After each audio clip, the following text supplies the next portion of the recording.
ඇන්ඩාවේ අලුත් විස්තරයක් අලුත් ගෝතෙක් හඳුන්වා දෙන්න ආවේ. අඩෝ ප්‍රභාසන මේ ආපන් අඩෝ.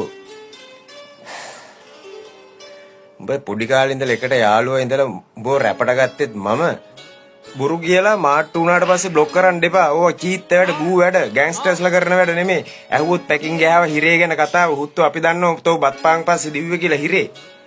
සම්පෝෂ හංගගෙන කාලා නෝන්ඩියලා හිටියතෝ. හිරේ ගැන කතාව පැකින් ගැන කතාව පැකින් ගෑහලු වාට්ටුවට ඔයද හුත්තතෝ තෝ මුල්ල කාගෙන හිටියකෝ. උඹ හිරේද්දි මාත් හිරේ. වාහන් කරගනින් අම්මේ පොඩි පුතාව ගනින් එළියට ඇඟේ ඉන්න සතාව වන පිටි වලලනේ හුත්තිගේ පුතාව යකඩ හපාගෙන මීමැස් මොරේට මැරෙන්න ඕන නම් කාපන් කුරේට චණ්ඩි පෙති ගාලා ගෙනියන්නේ උරේක ගංජ කුඩු ගාලා දාපන් සුරේම මිනිහ අරයයි තට්ටුවෙන් තෝ බස්සලා ගහන්නේ කට්ටුවෙන් තපය හොඳ කරගනින් පත්තුවෙන් උඹේ පැටියා ගැහුවේ මගේ අච්චුවෙන් පොල් පිටක් අරගෙන පාරේ ටිකක් අපි දමලා ගාලා හරි ගන්නේ